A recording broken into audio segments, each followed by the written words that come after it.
जब अल्लाह तुम्हारे लिए कोई बड़ा दरवाजा खोलने वाला होता है तो सबसे पहले यह होता है कि वो तुम्हें तन्हा कर दिया जाता है।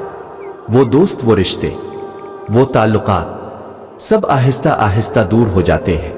तुम्हें लगता है कि तुम्हारे साथ जुल्म हो रहा है, लेकिन असल में अल्लाह तुम्हें इन लोगों से बचा रहा होता है जो तुम्हारे नए सफर में बोझ बन सकते थे।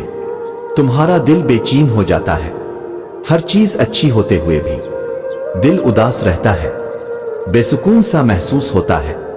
ये वो लम्हा होता है जब अल्लाह तुम्हें इस रास्ते की तरफ धकेल रहा होता है जिस पर तुम्हारी असल कामयाबी लिखी है।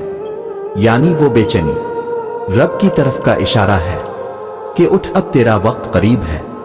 सुनो, कभी कभी जिंदगी में सब कुछ रुक सा जाता है, ना कोई रास्ता नजर आता है, ना कोई उम्मीद। ऐसा लगता है कि जैसे हर तरफ एक खामोश जंग चल रही हो।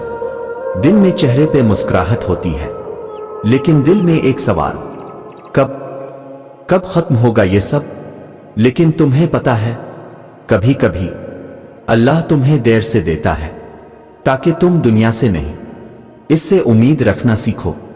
वो चाहता है कि जब वो तुम्हें दे तो तुम कहो, आ अल्लाह सिर्फ तूने दिया। वो तुम्हें